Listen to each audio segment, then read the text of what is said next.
Саламатсыздар ма, құрметті оқушылар? Мен Жамбыл облысы, Талас ауданы, Қаратау қаласы Шоқан Уәлиханов атындағы орта мектептің қазақ тілі мен әдебиеті пәнінің жоғарғы санатты зерттеуші педагогымын. Ал балалар, бүгін біз 11-ші сынып қазақ тілі пәнінен зияткерлік миграциясы атты тақырыпты өтеміз. Осы тақырыпқа байланысты оқу мақсаты коммуникативтік жағдаятқа сай көпшілік алдында дұрыс сөйлеу, тыңдаушыларға ықпал ете білу, шешен сөйлеу. Мәтін құрылымын сақтай отырып, әртүрлі графиктік мәтіндегі деректерді салыстырып, маңызды тұстары мен үрдістерді талдап жазу, өзіндік тұжырым жасау. Сөйлеу ағымдағы интонациялық құрамдас бөліктері әуен, әуез, тембр, қарқын, кідірісті сөйлеу мәнеріне сай қолдану. Осы сабақтың бағалау критерийіне назар аударсақ, тақырыпқа қатысты өз ойын жеткізеді, салыстыра талдау жүргізеді, пікірі тыңдаушыға ықпал етеді. Оқылым алды сұрақтар. Ал енді балалар, біз бүгінгі зияткерлік миграциясы тақырыбындағы бірінші тапсырма оқылым сұрақтарына ойланайық. Жаһандану процесі нарықтағы білікті мамандардың миграциясына қалай әсер етеді? Қазіргі таңда қай мамандық иелері миграцияға ұшырауда? Біз өткен сабақта білеміз балалар, миграция дегеніміз бұл қазақ тіліне аударғанда көшу, қону дегенді білдіреді. Енді балалар, біз мына сұрақтарға ойланып, өз ойымызды жинақтап алайық. Енді балалар, оқылым мәтініне назар аударайықшы, екінші тапсырма. Мына оқылым мәтініне мен 1 минут уақыт беремін. Оқып алыңыздар.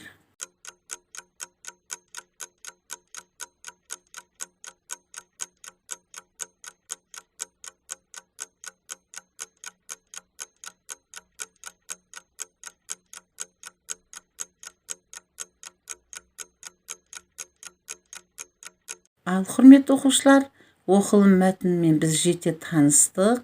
Бұл жерде миграция туралы әңгімеленген. Енді осы миграцияның әсіресе көбі медициналық қызметкерлер екеніне көзіміз жеткіздік. Енді балалар, біз осы оқылым мәтіні арқылы жұмыс жасаймыз. Енді сіздерге үшінші тапсырма. Білікті мамандардың шетелге кетуін азайту үшін қандай шаралар жасалуы керек? Осы тапсырмаға сай мына дескрипторды басшылыққа аламыз. Мәтіндегі мәліметтерді пайдалана отырып, салыстырмалы талдау жүргізеді, өз ойын жүйелі жеткізеді, тақырыпқа қатысты сындарлы пікір білдіреді. Ал балалар, сендер осы сұраққа, осы үшінші тапсырмаға ойланып жауап жазыңыздар.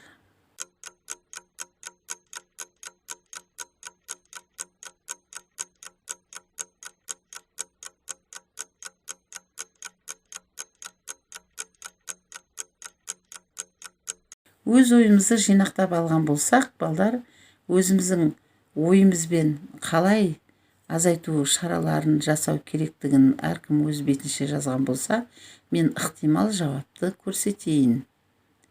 Енді ықтимал жауаптар.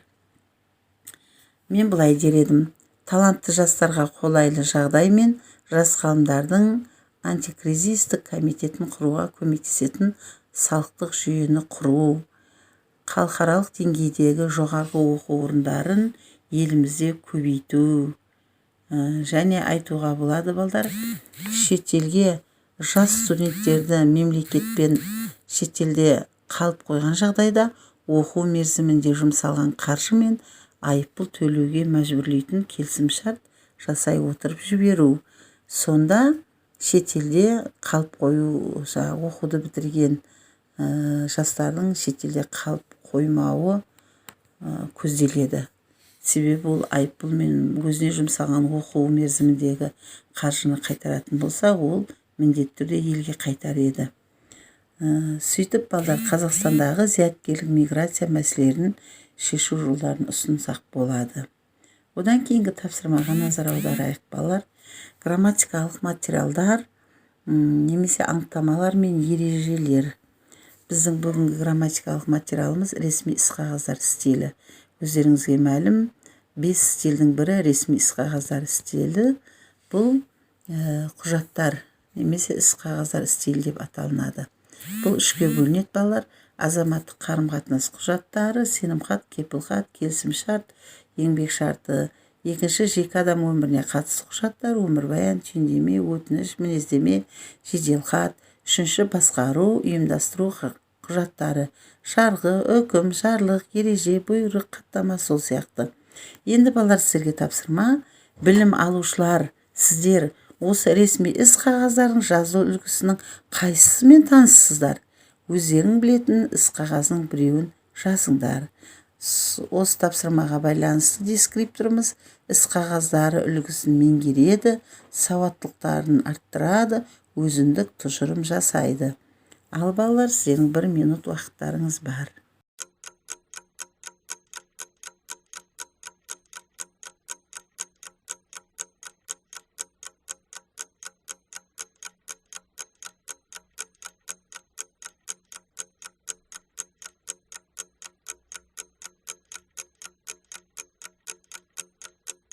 Ал құрметті білім алушылар, біз енді жас болған болсақ, 6-шы тапсырмаға келіп жеттік.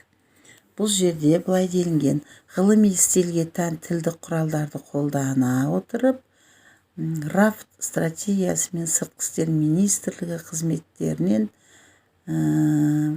зияткерлік миграция туралы алатын интервьюдің мәтінін дайындаңдар. Бұнда дескриптор осы тапсырмаға сәйкес өз ойын жүйелі жеткізеді, интонациялық құрамдас бөліктерін сақтайды, сөзі жинақы, аудиторияның қызығушылығын арттырады, тақырыпқа қатысты сындарлы пікір білдіреді. Ал сіздерге тағы да 1 минут уақыт беремін. Өздеріңіз жазып көріңіздер, кәне. Сыртқы істер министрлігінің қызметкерінен қандай не аласыңдар?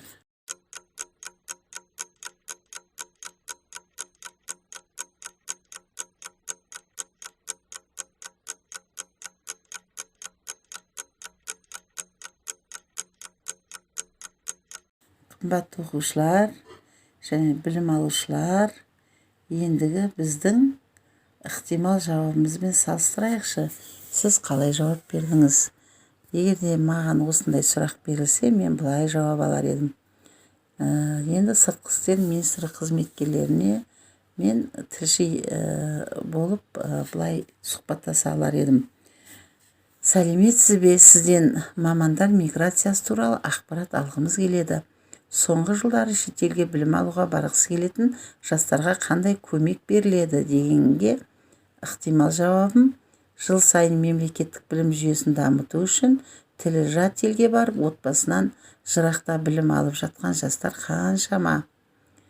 Жастардың білім алу үшін Қазақстан үкіметі арнайы болашақ бағдарламасы арқылы көптеген талантты жастарға мүмкіндік сыйлады.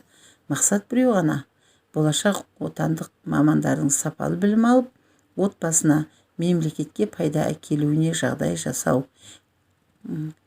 Тілші: және бір сұрақ: шетелде білім алған жастардың елге, отбасына тигізер пайдасы қандай болмақ?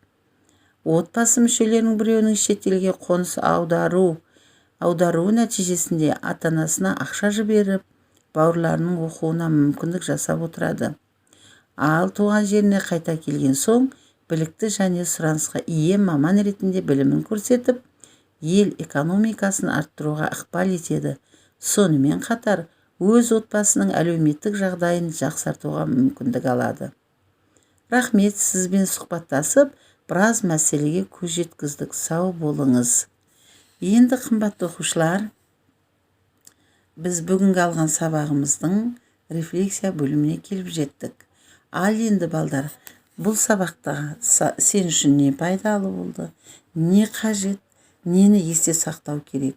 Міне осы 3 рефлексия сұрақтарына біз өзіміздің бүгінгі алған білімімізді қорытындылаймыз. Ал үй тапсырмасы бақ пен қосымша ресурстарда жазылған ақпараттарды пайдаланып, еліміздегі мамандардың миграциясы туралы диаграмма құрастырыңдар. Соңғы 5 жыл көрсеткіштерін салыстыра талдаңдар. Назарларыңызға рахмет.